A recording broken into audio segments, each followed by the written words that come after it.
जी factory इटलीने हद्दपार केली ती भारतात इतकी सहज कशी काय येऊ शकते? युरोपमध्ये हजारो लोकांना आजारी पाडल्यामुळे बंद पडलेली एक फॅक्टरी आता थेट आपल्या महाराष्ट्रात येत आहे. आणि गंमत म्हणजे ही फॅक्टरी तेच घातक रसायन बनवणार आहे ज्यावर आपल्याकडे कोणतेही कायदेच नाहीत.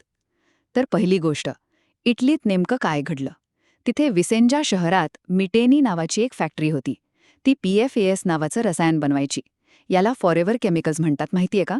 कारण ते कधीच म्हणजे कधीच नष्ट होत नाही.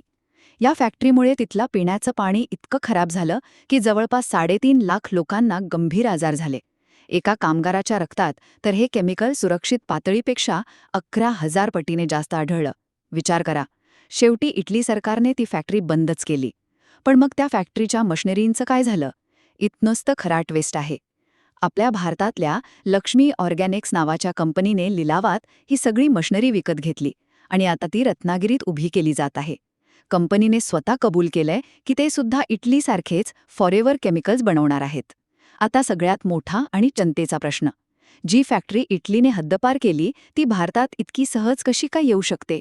याचं उत्तर आहे आपल्या कायद्यातल्या त्रुटींमध्ये. धक्कादायक आहे पण खरंय. भारतात PFAS सारख्या केमिकल्सवर नियंत्रण ठेवणारा असा कोणताही कायदाच नाहीये. थोडक्यात सांगायचं तर युरोपने नाकारलेला धोका आता आपल्या देशात कायद्याच्या पळवाटा शोधून शिरकाव करतोय.